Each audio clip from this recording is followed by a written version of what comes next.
El pastor David Silva, de la iglesia Casa del Alfarero, presenta desde la sede central en Morristown, Nueva Jersey, su programa Vida Abundante, un mensaje de restauración, transformación y edificación.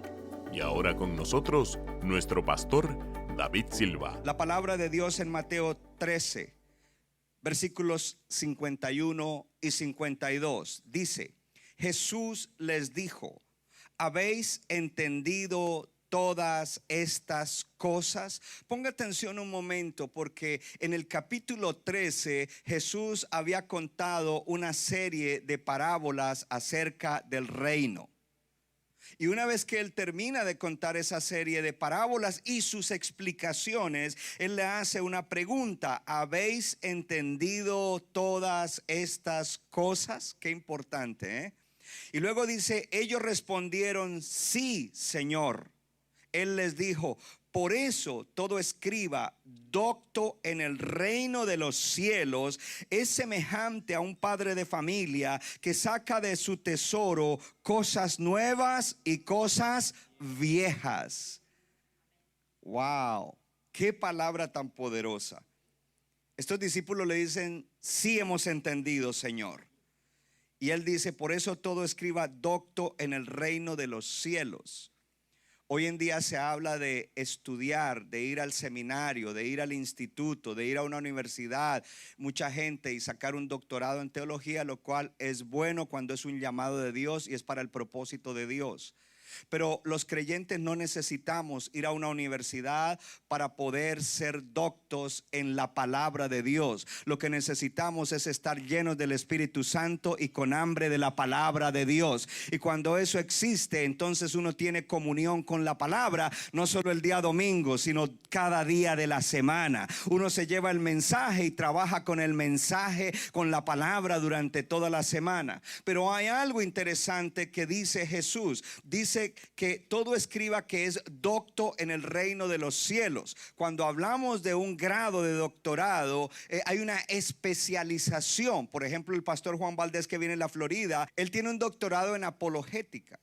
Pero el Señor lo que está diciendo es que debemos tener un doctorado en el reino de los cielos. O sea, que debemos tener mucho conocimiento y entendimiento del reino de Dios. ¿Cuánto le dan gracias que estamos en esta serie? Porque estamos creciendo en entendimiento del reino de Dios. Entonces dice: todo escriba que es docto en el reino de los cielos, que entiende que es el reino de los cielos, es semejante a un padre de familia. Entonces ya lo trae de gente que eran ministros y estudiosos a gente común y corriente. Padre de familia, hablemos también madre de familia. Pero el padre de familia, ¿por qué? Porque él tenía que proveer. Y dice: un padre de familia que saca de su tesoro. El que conoce los misterios del reino de Dios tiene un tesoro.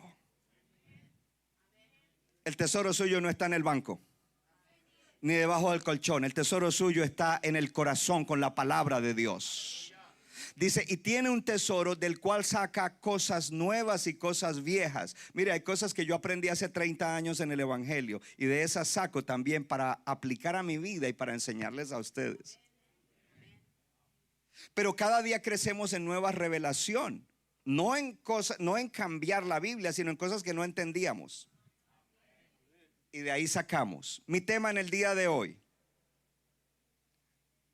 misterios que dan esperanza y fortaleza. Puede sentarse en la presencia del Señor. Estamos hablando de los misterios del reino de Dios. Pero hay un misterio, y de hecho el título correcto es un misterio que da esperanza y fortaleza. Y ese misterio secreto, o dentro de ese misterio secreto del reino, hay otros que están allí más pequeños y que nos ayudarán a nosotros a navegar en la vida en un tiempo como este. El creyente tiene que despreocuparse. Ay, que esto, ay, que lo otro. No, Dios es soberano, pero son tiempos. Hay realidades que se están viviendo en la tierra. Cientos de miles de personas han muerto en Ucrania, en el mismo Rusia, en la franja de Gaza. en otros lugares que no se mencionan mucho. Además de eso, hoy se ve la maldad, cómo crece, cómo avanza y cómo a lo malo cada día se normaliza y se le dice bueno. Y cómo hay tanta injusticia. Y entonces nosotros los cristianos decimos, pero bueno, yo soy cristiano y el mundo está malo y tengo que cuidar a mis hijos, que no los invadan en el corazón y en la mente con tantas porquerías y todo lo que bregamos y nuestras propias cosas personales. Yo quiero decirle que el misterio de hoy del reino te va a ayudar a navegar con fe y con esperanza. Yo dije que te va a ayudar. Yo creo que Long Branch está más contento a navegar con fe y con esperanza. Y saludo a los que están en otros lugares y en otras naciones conectados. Gloria a Dios. Entonces, después de que Jesús había enseñado esas 7 parábolas sobre el reino de Dios, que es importante que las lea en casa despacio esta semana y que le pida a Dios que le ayude, en el capítulo 13 del libro de Mateo, Jesús les hace la pregunta a sus discípulos, ¿cierto? ¿Habéis entendido todas estas cosas? Y ellos responden, sí, Señor. Y él le dice, por eso todo escriba docto en el reino de los cielos, que sabe, que conoce, que entiende, es semejante a un padre de familia que saca de su tesoro cosas nuevas y cosas viejas. ¿Por qué? Porque estas parábolas nos enseñan cómo funciona la fe desde lo eterno hacia lo terrenal. Vea conmigo, desde lo eterno hacia lo terrenal. Porque nosotros queremos que todo funcione bien aquí y nuestra fe sale desde aquí, pero no es desde aquí, es desde lo eterno hacia lo terrenal, porque lo eterno es más grande. Dios es desde la eternidad y hasta la eternidad. Nosotros en la tierra somos temporales, aunque como creyentes tendremos vida eterna, y tenemos que mirar las cosas desde un lente, de una perspectiva eterna, no desde una perspectiva temporal. La gente se afana y corre y trabaja y duerme y come y trabaja y come y duerme para retirarse después con una pensión o con un plan de retiro y terminar los últimos años pues por ahí haciendo cualquier cosita. Pero Dios no nos creó para que existiéramos. Dios nos creó para que nosotros viviéramos de verdad y fuéramos una marca en la tierra. Jesús dijo que tú eres la sal, no que podrías ser, sino que eres la sal de la tierra. Jesús dijo que tú eres la luz del mundo. Cuánta necesidad hay de luz, y cada uno de ustedes es luz en este mundo. Pero para eso necesitamos entender que Dios nos ha llamado a vivir vidas extraordinarias, no simplemente vidas en las cuales estamos sobreviviendo. Sí hay necesidades, sí hay situaciones, pero cuando entendemos el reino, no miramos las cosas desde esa perspectiva. Sí, voy a trabajar eso porque quizás a los 87 ya es mi tiempo de partida, y estamos con ese temor y con esa situación. Uno de los aguijones que el enemigo le pone a la gente es el temor a la muerte. Pero Pablo decía, para mí morir es ganancia. Pero si a Dios le place que me quede unos años más para extender su reino, pues me voy a quedar unos años más. Pero yo preferiría lo otro, dice Pablo. Sin embargo, la gente aquí en la tierra muchas veces prefieren vivir más aquí que en el cielo. Y yo digo, si voy a servir para extender el reino, yo quiero estar aquí. Yo no sé si usted está aquí en esta mañana. Dios nos ha levantado como iglesia para predicar el evangelio, para extender el reino, para tocar personas. Gloria al Señor. Entonces necesitamos comenzar a ver desde lo eterno a lo terrenal, porque lo eterno gobierna lo terrenal. Lo terrenal es temporal y lo eterno es eterno, que nunca se acaba, infinito. Ahora, estas parábolas nos enseñan cómo vivir desde nuestra posición espiritual para gobernar lo terrenal, lo material y lo temporal. Tú no puedes ser gobernado por lo material y por lo temporal. Creo que aquí está mejor, aquí está mejor, aquí está mejor. No podemos ser gobernados por lo material y por lo temporal.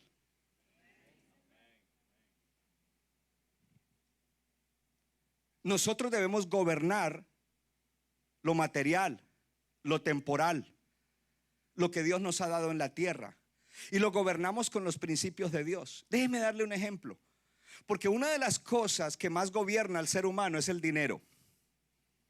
Entonces por ahí algún hermano por ahí está pensando y dice, pues a mí no me puede gobernar porque no tengo. A ti te está gobernando el dinero que no tienes.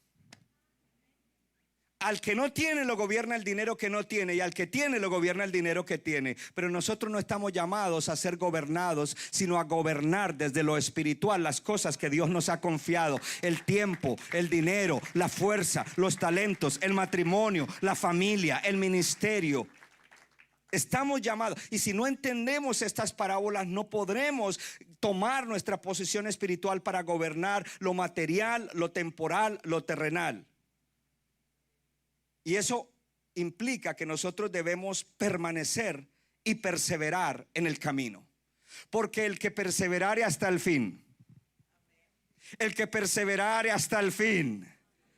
No, Señor, aquí estoy, ya partí de la tierra y siento que como que me van a enviar para el otro lado. Si yo te serví por 30 años, en el último año fue que me descarrié. Pero usted lee muchísimas veces en la Biblia que dice: el que perseverare hasta. Porque lo importante no es cómo comienzas, sino cómo terminas. Creo que aquí hubo un poquitico, como un grado más. Dile a tu vecino: quizás tu comienzo en Cristo fue difícil, pero lo importante no es cómo comenzaste, lo importante es cómo vas a terminar. Y para terminar bien hay que fortalecerse cada día, cada paso, cada escalón. Gloria a Dios. Hay que sobreponerse a cada prueba en fe, en esperanza, en confianza, con la palabra de Dios. Ahora, no es simplemente permanecer salvos, no es simplemente perseverar en salvación, es cumplir el propósito que Dios estableció para nuestras vidas. Vamos, dile a tu vecino: Dios tiene un propósito para tu vida. God has a purpose for your life. Dios tiene un propósito para la vida de cada uno de nosotros. Pastor, yo hasta ahora tengo 16. Pues aprovecha de aquí hasta que Cristo venga, si no viene antes de que te vayas, o hasta que Él te lleve, porque hay muchas cosas que hacer. Tienes que influenciar tu propia generación, tienes que salvar la gente de tu propia generación. Gloria a Dios. Y el otro dice: pero pastor, yo ya tengo 70, 80. Bueno, todavía eres productivo, porque la palabra de Dios dice que seremos como árboles verdes plantados en la casa de Jehová, que aún en los años de vejez estaremos fuertes, vigorosos y fructíferos. Ese cuento de que ya a cierta edad no quiero hacer nada, eso no es bíblico. Quizás no vas a hacer labores de un empleo, pero que hay que estar activos en el reino es siempre. Y es más, si alguien ya no está en labores de un empleo, pues use ese tiempo y esa fuerza para avanzar el reino de Dios, porque hay mucha necesidad afuera. Entonces dice Jesús que cuando entendemos y manejamos los secretos del reino, seremos como un padre de familia que tiene un tesoro. Dígale a su vecino: hoy me están dando más para poner en ese tesoro. Dice: del cual saca cosas nuevas y viejas. Eso es todo lo que ha aprendido de la palabra de Dios, lo que aprendió desde el comienzo, lo que aprendió hace un tiempo atrás, y lo que está aprendiendo ahora, y lo que aprenderá en el futuro, porque seguiremos aprendiendo hasta el final. Gloria a Dios. ¿Para qué es todo eso? Eso nos servirá, te servirá y me servirá para enfrentar la maldad en el mundo. La carne que siempre estará ahí dispuesta, las tentaciones del maligno que quieren apelar a nuestra carne, las pruebas que pasamos, las tribulaciones, las injusticias, y aún lo que no entendemos dentro de la iglesia. ¿Están callados? Lo que no entendemos dentro de la iglesia, porque a veces en la iglesia suceden cosas que no entendemos y decimos: pero ¿cómo es posible que acontezca eso aquí si somos la iglesia? Pero cuando tú tienes lleno el tesoro con el conocimiento del reino, tú sabes que algunas cosas sucederán en la iglesia que no son tan bonitas, que no son tan agradables, y que creo que en el 99% de las iglesias el pastor nunca diría lo que yo estoy diciendo, pero a mí me gusta decir las cosas como son. Gloria a Dios. Porque si de pronto hay alguien que dice: hoy no me gustó tal cosa, hoy no me gusta esto, ay, no me gusta lo otro, pero si tú tienes el tesoro de tu corazón lleno del conocimiento del reino de Dios, tú no te vas a ir, tú no te vas a ir atrás, tú vas a decir: yo sigo aquí perseverando. Si fue Dios el que me trajo, ¿por qué voy a divorciarme de la iglesia? Lo que Dios une no lo separa el hombre. Ahora, si fuiste tú el que te trajiste, pues pídele a Dios que te lleve a donde te tiene que llevar, y que no sea tu emoción. Porque muchos cristianos dicen, es que Dios me dijo, y uno sabe que Dios no les dijo.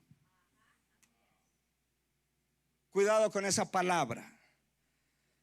Primero, el misterio dentro del cual están todos los secretos. Jesús comienza su ministerio y en Mateo 4, 13 al 17 Jesús comienza a hablar y dice: arrepiéntanse porque el reino de los cielos se ha acercado. Con la venida de Jesús, el reino de Dios se acercó, el reino de los cielos se acercó. En Mateo 12, 28, Jesús echa fuera un demonio. Los religiosos lo acusan de que por Belcebú echó fuera el demonio. Y Jesús dice: pero si yo por el Espíritu de Dios echo fuera los demonios, ciertamente ha llegado el reino de Dios a ustedes. Número uno, estamos diciendo que con la llegada de Jesús llegó el reino. Número dos, estamos diciendo que con las señales, milagros, exorcismos o liberaciones que hizo el Señor, Él está diciendo: esto demuestra que el reino de los cielos ha llegado a ustedes. Porque esos milagros en ese momento eran una manifestación que demostraba que el reino había llegado. Y Dios quiere usar lo sobrenatural para demostrar que el reino de Dios está aquí. ¿Cuánto le dan gloria a Dios? En Lucas 17, Él comienza a contar una historia o a dar una parábola de cómo, que lo lleva a entender el reino. Porque están diciendo: ¿y cómo es lo del reino? Y Jesús dice: ni dirán helo aquí o helo allí, porque he aquí el reino de Dios entre ustedes está. Ojo, Jesús llega y le está diciendo: ¿y cuándo es que viene el reino? ¿Cómo es eso del reino? ¿Cuándo es que va a venir? Y Él dice: el reino, no van a decir helo aquí o helo allí. El reino de Dios, y está Jesús ahí, dice: está entre ustedes.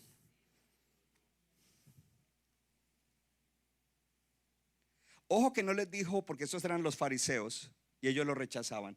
No les dijo está en ustedes, porque Jesús no estaba en ellos. Ellos no querían nada con Jesús. Dijo: está entre ustedes. Si yo estoy aquí, el reino de Dios está entre ustedes. Pero qué maravilloso. ¿Cuántos tienen a Jesús en su corazón? Entonces el reino de Dios está en ti y está aquí en nosotros, la iglesia.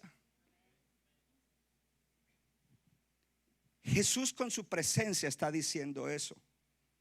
¿Qué era lo que Él quería decir con esto? Que el reino de Dios ya vino. Entonces, ¿cuál es el misterio? El misterio es que si ya vino, entonces ¿por qué todavía luchamos con el pecado? Luchamos con pruebas, luchamos con la enfermedad. ¿Por qué todavía hay maldad? Jesucristo ya está con su pueblo. Hello. Está con nosotros.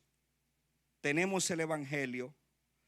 Pero hay realidades con las cuales todavía nosotros tenemos que luchar. Hay realidades que nosotros tenemos que enfrentar. Todavía, aunque el reino de Dios está en nosotros, está con nosotros, todavía tenemos que luchar espiritualmente. Y ahí es donde entra la cuestión del misterio. ¿Por qué? Porque luego Jesús en Mateo 24 y 25 está hablando que el reino, ponga atención, y los que han leído la Biblia ahorita están así como les da vuelta la cabeza, porque dice: sí, el pastor está diciendo que el reino está aquí, pero en Mateo 24 y 25 dice que cuando Él regrese por segunda vez vendrá el reino. Entonces, ¿ya vino o va a venir? ¿Ya vino o va a venir? ¿Cómo así? Porque Jesús en el capítulo 24 y 25 habla de que el reino de Dios regresará para juzgar las naciones. Y ahí es donde está el misterio, que el reino de Dios vino parcialmente pero no completamente. Con la primera venida de Jesús el reino vino parcialmente, pero no completamente. Cuando Él venga por segunda vez, entonces vendrá completamente. Y cuando venga completamente, en ese momento de ahí en adelante ya no estaremos luchando ni contra el pecado, ni contra el diablo que será tirado al lago de fuego con sus demonios, ni contra la enfermedad, ni contra la injusticia, ni contra ninguna de esas cosas. Pero por ahora, en la primera venida y hasta que Él venga, los creyentes sí tenemos el reino presente. El reino está aquí, gloria a Dios, y seguimos llamando el reino, pero hasta que no sea la consumación, tendremos que luchar espiritualmente, tendremos que batallar contra nuestra carne, porque dice la palabra en uno de mis versículos favoritos que no soy deudor a la carne, porque la carne al contrario me hizo arruinar muchas cosas en mi vida, pero que si por el Espíritu que vive dentro de mí hago morir las obras de la carne, tendré vida eterna. Oh, if by the Spirit I kill sin, I will live forever. Y le digo a los jóvenes, escriban en su Biblia, if I don't kill sin, sin will kill me. ¿Cuánto le dan gloria a Dios? Porque ahí es donde está el misterio. Por eso es que hoy vemos todo lo que vemos. Lo que acabamos de mencionar: maldad, guerra, sufrimiento, pruebas, pecado, injusticia. En Lucas 19, 11 y 12 dice: estando ellos oyendo estas cosas, Jesús continuó diciendo una parábola, porque Él estaba cerca de Jerusalén y ellos pensaban que el reino de Dios iba a aparecer de un momento a otro. Por eso dijo: cierto hombre de familia noble fue a un país lejano para recibir un reino para sí y después volver. Oh, ¿cuántos dicen que Él volverá? Él volverá. Él volverá. Sí, las cosas aquí en la tierra son duras y son difíciles, pero tenemos el reino y tenemos la gracia de Dios y todo lo que nos ha dado en el reino para que podamos vivir bien, gloria a Dios, y terminar bien nuestra carrera. Pero tenemos la esperanza de que Él volverá, sea en nuestro tiempo de vida o sea después. Él regresará por su iglesia. Él volverá. Él volverá. Y hay una canción de Marcos Witt, para los que son músicos, que dice: volaré. Cuando Él venga, volaré. Gloria a Dios, porque Él nos va a levantar como su iglesia. Entonces ahí estaba, vino, está aquí presente, se ha acercado a ustedes, pero va a volver. Entender este misterio hace que tu fe se ancle y que nada te mueva de Cristo. Cuando Billy Graham estaba levantando su ministerio jovencito, y Billy Graham fue el primer hombre que llenó estadios, a quien se le ocurrió la idea de parte de Dios de hacer cruzadas en estadios. Y los estadios comenzaron a llenarse y él comenzó a predicar el evangelio. Se estaba levantando en Canadá un evangelista que era mejor que Billy Graham. Tremendo. Ese hombre, decían, este va a ser más grande que Billy Graham. Eran del mismo concilio. Pero un día este hombre, que se suponía que iba a hacer cosas más grandes que Billy Graham para la salvación de almas, coge una revista, un magazine, el Time Magazine, y mira en la portada como niños en África están muriendo de hambre. Y él comienza a pensar en eso y lee el artículo.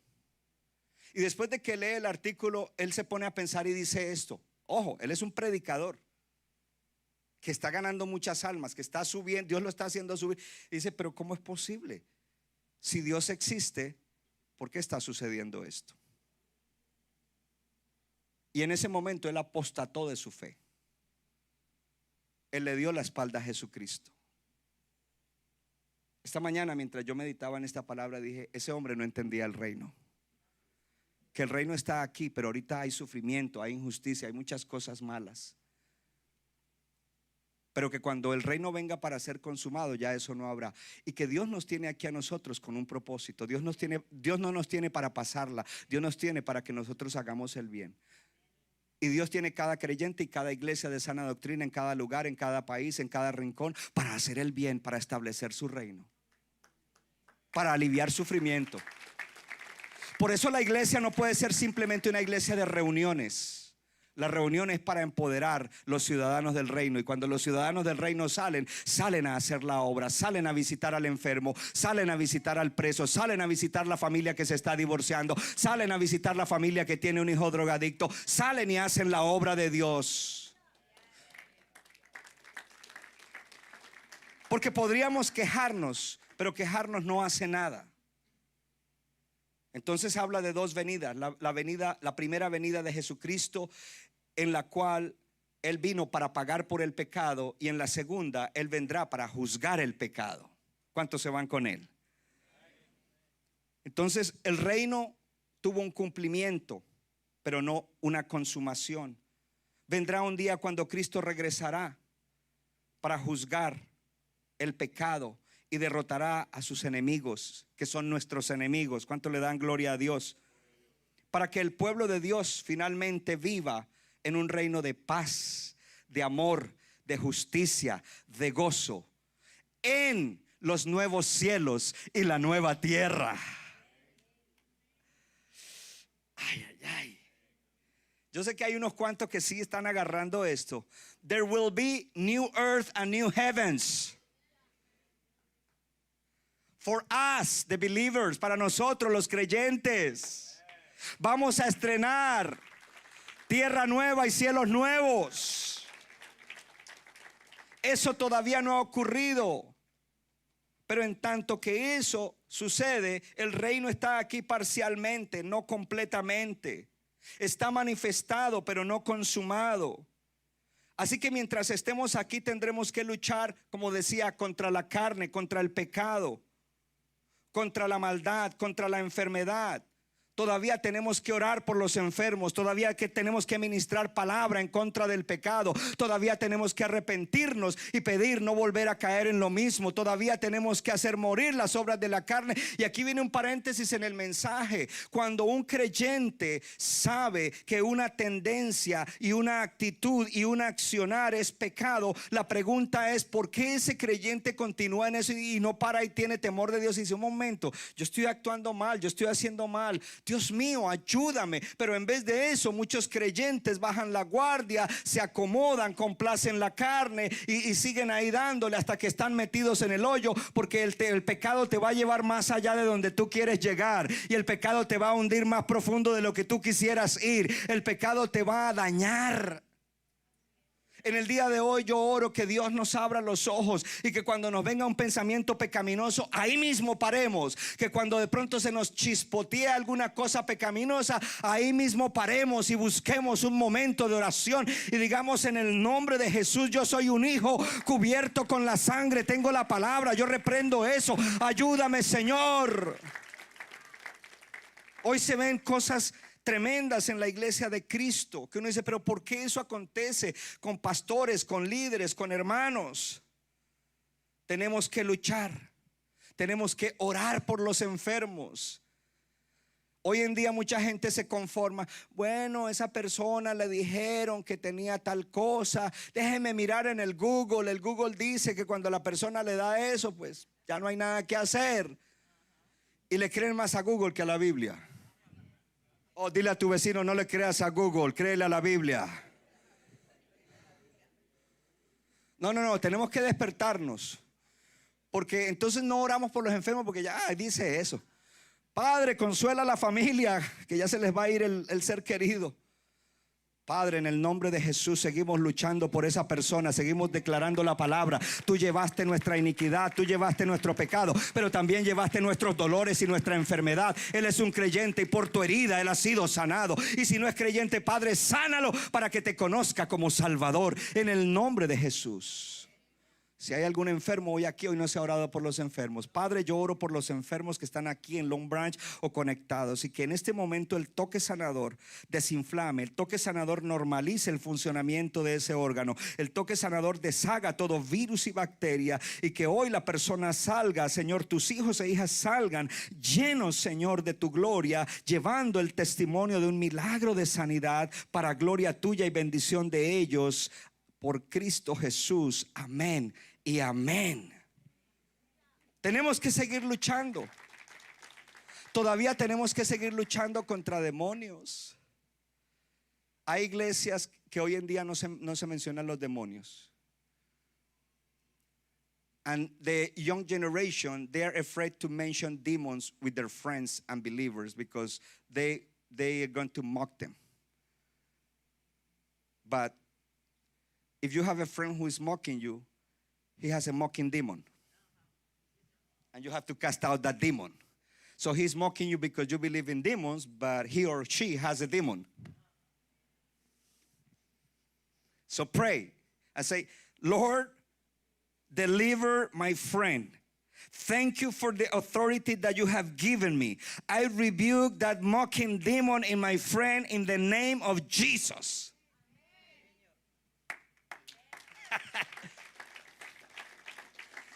Cuando fui pastor de jóvenes, yo tenía un par de jóvenes, Dani y Douglas, que cuando estaban en el Señor eran en fuego. Y ellos pedían tratados para ir y se iban a la estación del tren de Freeport y se metían y le predicaban a la gente y oraban por la gente. Y un día me llamaban por todos lados buscándome, ¿qué pasó, muchachos? No, es que pasó algo tremendo en la estación del tren. Le estábamos hablando ahí a un americano y le estábamos predicando y el hombre comenzó ahí como a convulsionarse y lo metimos a un baño y ahí estábamos orando y reprendiendo esos demonios. Chicos de 18 años liberando gente. Porque en ese momento ellos estaban llenos de Dios, de la gloria de Dios, del poder de Dios. Pero créeme que eso no le dura a uno si uno no tiene una buena vida espiritual. Eso hay que mantenerlo. Y no se mantiene con comida, sino con ayuno. A mí realmente no me gusta el ayuno, a mí me gusta el desayuno, pero yo tengo que ayunar.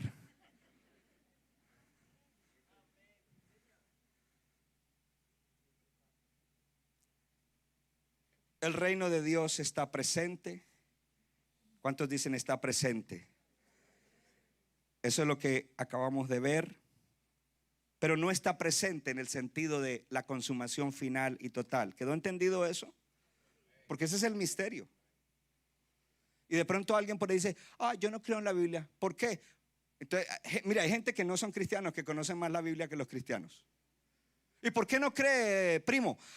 Porque la Biblia se contradice. Usted no ha leído, primo, que dice que el reino vino, pero más adelante Jesús dice que el reino va a venir. Explícame eso, ya tienes para explicarle.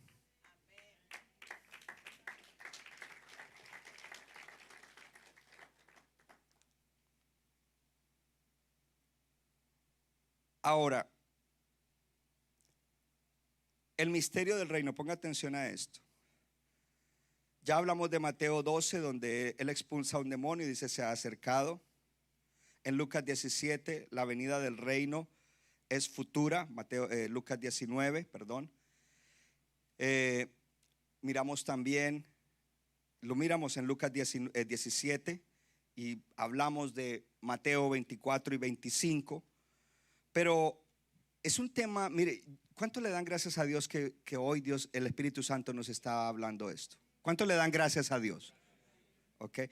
Porque los fariseos, que eran estudiosos de lo que había hasta ese momento de la palabra de Dios, entraron en confusión.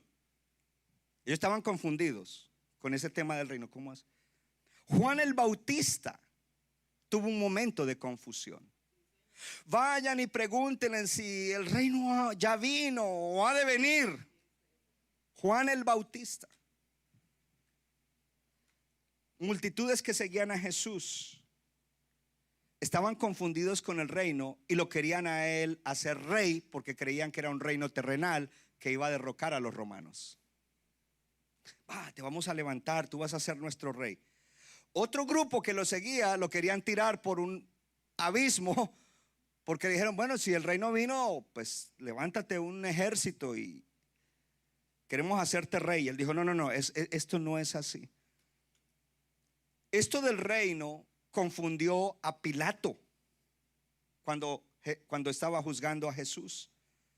Los apóstoles mismos estaban confundidos y sin esperanza entre el viernes de la crucifixión y el domingo de la resurrección. Estaban que la cabeza les daba vueltas. Pero el Señor nos dijo que el reino vino y ahora Él se fue. ¿Y qué pasó? porque habían ideas diferentes de lo que es el reino. Y en ese momento, una de las ideas que prevalecía era que el reino era un reino terrenal, donde el Mesías sería rey de Israel, y el Mesías sacaría a los romanos de la invasión a Israel y establecería un reino, y sería un reino de Dios, porque el Mesías era un hijo de Dios. Pero ese no es el reino. Ese no era la clase de reino. Por eso había este tipo de confusión. Amén. Y hoy lo entendemos. Y una de las cosas que estudiosos de la palabra debemos mirar es que en el Antiguo Testamento no hay una, como decir, que separa claramente primera venida y segunda venida, hasta que uno no mira en el Nuevo Testamento y luego mira la revelación en el Antiguo Testamento, de que en la venida de Cristo vendría primero el reino a través de un siervo sufriente, pero que en la segunda vendría un rey gobernante. Y eso es lo que estamos esperando. No el gobierno de un hombre. No confiamos en gobiernos de hombres. Dios es el que quita y pone reyes. Hello. Entonces el Antiguo Testamento no da esa claridad de las dos venidas de Cristo, pero en el Nuevo Testamento recibimos esa revelación. Y cuando el Señor venga por segunda vez, entonces acabará totalmente con el pecado, con sus enemigos, y recogerá a su pueblo a un reino, diga conmigo, de paz, de justicia, de gozo en los nuevos cielos y en la nueva tierra. Pastor, usted ya había dicho eso, pero es que cuando usted sale y se le olvida, entonces tengo que repetirlo. Y ya no se le va a olvidar. Hello. Ahí están la primera y la segunda venida del Señor. Quiero hablar un poquito antes de entrar en la parte final del mensaje acerca de cómo debemos vivir en el reino aquí y ahora. Porque en el reino de Dios hay muchas bendiciones que pueden ser experimentadas hoy, y que el pueblo de Dios no está experimentando. Porque es como si hay por allá un primo lejano tuyo que era riquísimo y se murió y te dejó a ti una herencia, pero tú nunca te enteras que te dejó la herencia. Entonces, potencialmente eres rico por la herencia que te dejó tu primo, pero en realidad no la estás disfrutando porque tú ni siquiera sabes que tenías un primo por allá lejano que te dejó una herencia. Hay muchas bendiciones del reino que todavía cristianos no están experimentando, y hay bendiciones mucho más grandes que están reservadas para cuando sea la consumación del reino. Ahora debemos, para vivir aquí bien, enterarnos de cuáles son esas bendiciones. Y para tener esperanza y fe, debemos saber cuáles son las que van a venir después. Porque cualquier prueba que nos suceda ahora no es nada comparado con la gloria venidera. Sí, la prueba es dura, sí es incómoda, sí es dolorosa, pero eso no es nada comparado con lo que viene.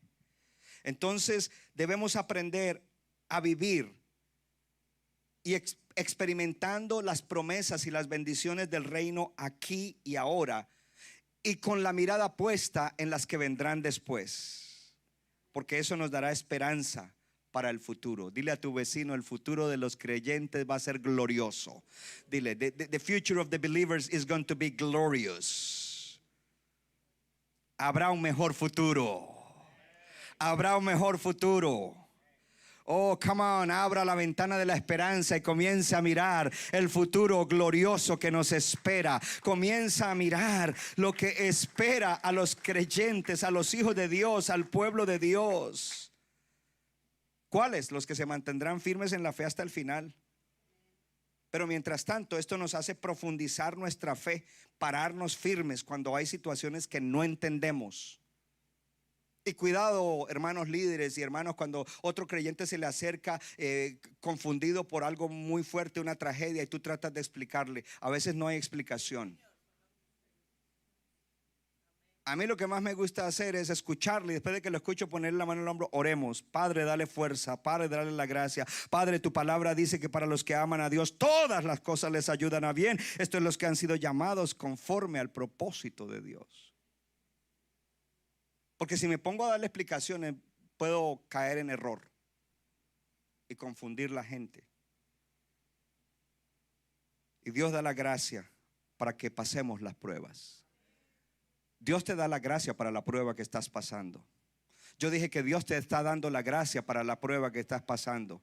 Y esa prueba no le pasa a tu vecino, porque esa prueba Dios la diseñó para ti, y es a ti que te da la gracia para la gloria de Él, porque otros verán que en medio de la prueba tú sigues glorificando a Dios. Y ese es el testimonio más grande. Mire, cuando todo está bien y uno glorifica a Dios, lo mira, claro, como Él está bien, como no le duele ni una uña. Pero cuando uno pasa por una prueba y sigue firme. Ayer yo le estaba contando a los hermanos de la iglesia de New York, del pastor Tito, el año en que por un problema familiar, una situación familiar que nos sucedió a mi esposa y a mí y a mi hija, y por supuesto a mi yerno también, porque a él lo afecta, y las cargas de la iglesia, todo el trabajo y toda siempre yo caí en una situación emocional que yo no podía manejar, y yo no sabía qué era. Yo no sabía cuál es el nombre de lo que me estaba sucediendo. Lo único que yo sabía es que cuando yo llegaba aquí a este edificio, yo quería encerrarme en esa oficina hasta que oyera que me tocaba predicar. Salía, predicaba como predico hoy, como estoy predicando ahora. Oraba por la gente y después de eso volvía y me encerraba allá. Los pastores asociados se reunieron y nos dijeron: ustedes tienen que tomar unas vacaciones. Y nos fuimos en unas vacaciones con mi esposa. ¿Y saben qué? Eso siguió.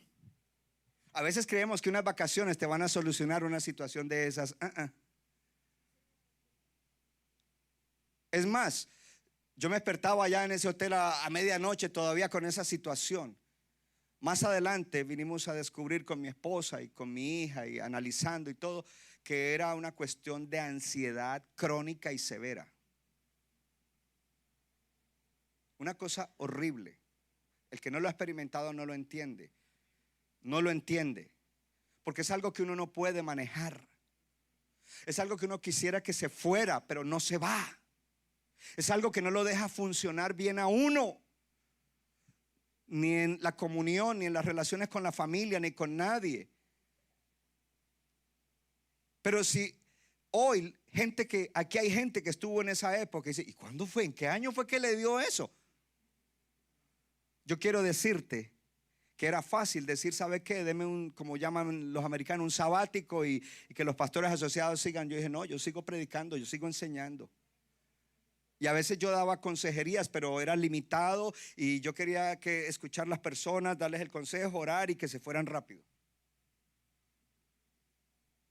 Y después encontré la manera en la oración, en la palabra, también en el cuidado físico y en otros cuidados emocionales, de poder salir adelante por la gracia de Dios y por el poder del Espíritu Santo.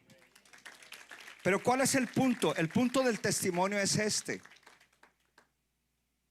que hay más gloria para Dios cuando tú sigues firme en el camino en medio de la prueba, que cuando en medio de la prueba, hermano, ¿y por qué no vino? No, es que no me sentí bien, es que no sé, por ahí me salió un moquito y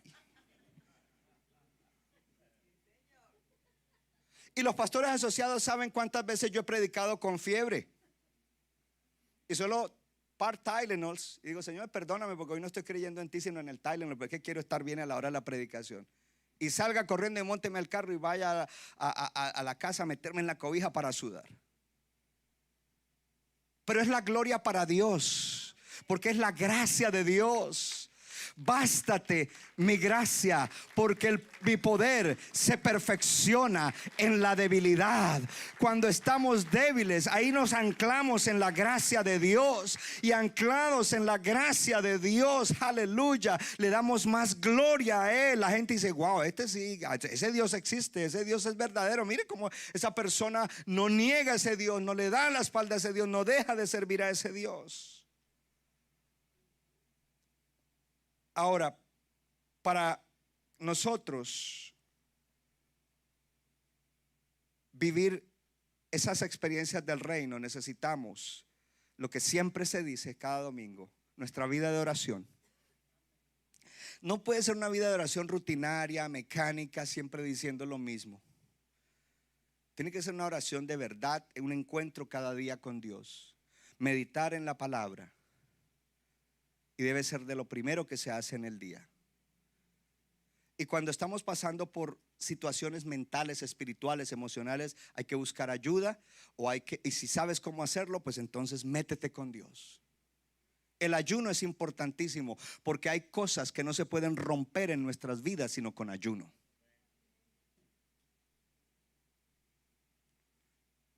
Eso es lo que hará que nosotros, entonces ahí en eso comienza a manifestarse el poder sobrenatural de Dios que está para el reino presente. En el reino presente hay poder de Dios. Hay poder. Hay poder para que cuando predicamos gente se convierta. Hay poder para que cuando alguien está enfermo oremos y el enfermo se sane. Hay poder para que cuando alguien está oprimido por un demonio podamos expulsarlo en el nombre de Jesús y la persona quede libre. Hay poder para que cuando hay situaciones difíciles se ore con fervor y con fe y el Señor obre el milagro y desenrede la situación y traiga la bendición que estamos esperando. Y todos esos milagros son para testificar de que hay un Dios vivo, de que hay un Dios verdadero y que su reino está presente. Son para la gloria de Dios. Y esos milagros son para los hijos de Dios. Pero también hay milagros para gente que no se ha convertido y que oirán bien la predicación después de ver el milagro. Cuando ven un milagro, te dicen: ahora sí, háblame, ¿qué fue lo que me dijiste? Que vida eterna, que de tal manera amó Dios. Dime eso. Debemos entender el propósito de los milagros, el propósito del poder sobrenatural. Y debemos aprender a manejar el poder sobrenatural que ha sido desatado para los hijos de Dios. La iglesia no puede ser una iglesia debilucha, powerless, sin poder. Tiene que ser una iglesia que sabe moverse en la dimensión, aleluya, del poder sobrenatural del reino. Y necesitamos orar en la mañana, en el devocional de las 5 y el miércoles y cada vez que haya oración, y no sé cuándo será la próxima vigilia o lo que sea, porque hay una oración tremenda de Pablo en Colosenses que dice: rogamos que ustedes sean fortalecidos con todo poder según la potencia de su gloria, para obtener toda perseverancia, paciencia con gozo. Oramos, rogamos que ustedes sean fortalecidos con todo poder según la potencia de su gloria. Uy, hermano, no, todavía ustedes están dormidos. Padre, yo oro que mis hermanos que me están escuchando sean fortalecidos con todo poder según la potencia de tu gloria, para que obtengan toda perseverancia y paciencia y gozo en las pruebas, en el nombre de Jesús. Y usted debe aspirar a eso. Todo creyente debe aspirar a eso. Estamos en un mejor pacto que el antiguo. Nosotros deberíamos tener hambre de estas cosas. Young people, you should be hungry for the supernatural. I know you're so accustomed to technology, science, and natural things, but there is something above all those things, and is God, because God is supernatural and His power is greater than Google and than Meta and all those things. Necesitamos volvernos una iglesia así. Entonces, hoy le hablo de 3 misterios rápidamente, que son parte de entender que el reino está aquí ahora manifestado, pero todavía luchamos porque no es la consumación, pero el reino vendrá. La semana pasada hablamos de la parábola de los suelos. En esa parábola Jesús dijo que habían 4 clases de oidores, 4 clases de suelos. En esa parábola Jesucristo nos enseña que de 4 personas a las que se le predica, 3 se van a perder por no oír la palabra. Si yo estuviera sentado aquí y el pastor dice: de cada 4, 3 se van a perder. 1, 2, 3. Ay, gracias, Señor. No. Esta gente son de vida eterna. Esta gente son entregados de cabeza al Señor. De cada 4 que oyen la palabra, 3 will get lost. Diga, yo soy tierra fértil. Yo soy un oidor fiel a Dios. Yo adoro a Dios oyendo su palabra. Yo amo su palabra. Porque ellos no aprovechan el oír. Esa palabra no dará fruto en sus vidas. De ahí la importancia de cómo oyes. Segundo misterio, la palabra del trigo y la cizaña. El Señor dice que un hombre sembró trigo.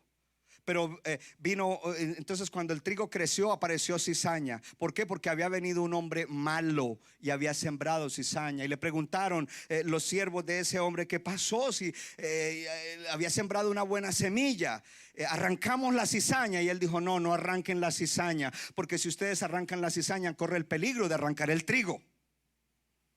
Y cuando Jesús empieza a explicar la parábola, dice que el campo es el mundo.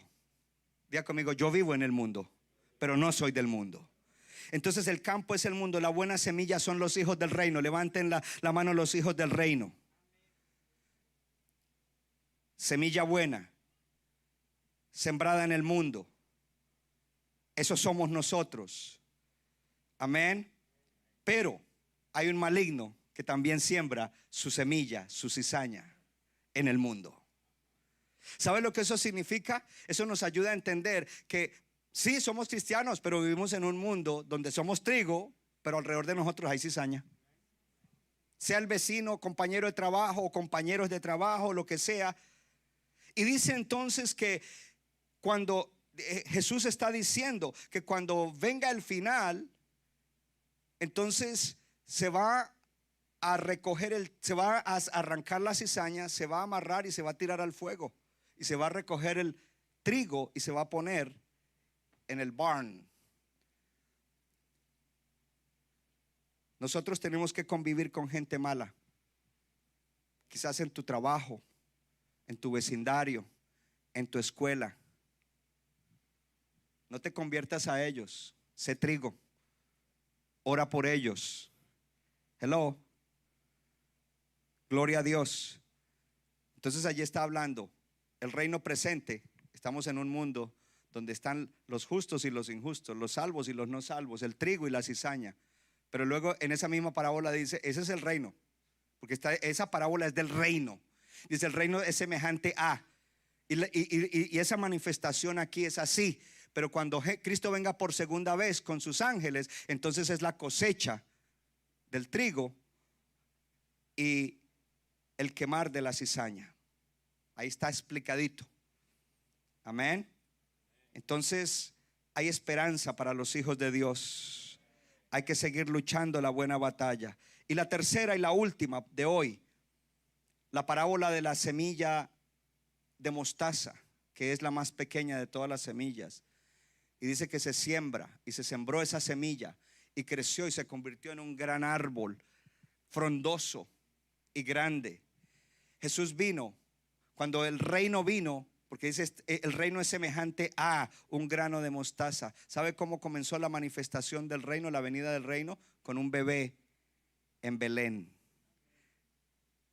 Una pequeña semilla, un bebé tierno, un bebé que no se podía defender a sí mismo. Dios lo tenía que cuidar y proteger. Un bebé desconocido. Así comenzó. ¿Sabe cuántos billones de cristianos han habido a través de los tiempos? ¿Y cuántos habrán hasta el final? Hello. Jesús vino en esa pequeña semilla, pero ese árbol sigue creciendo. La iglesia tiene que seguir creciendo en todas partes. Tiene que seguir creciendo, tiene que seguir dando fruto, tiene que seguir alcanzando gente. Gloria a Dios, porque esa semilla fue preciosa. Y esa semilla fue la cruz del Calvario para morir por nosotros y pagar por nosotros un horrendo castigo. La Iglesia Casa del Alfarero presentó su programa Vida Abundante. Nuestra iglesia está localizada en la 63 de la Avon Avenue en Morristown, Nueva Jersey, y también en el Teatro Baker, 41 de la West Blackwell Street en Dover, Nueva Jersey. Para más información, llámenos al 973-292-0170, 973-292-0170.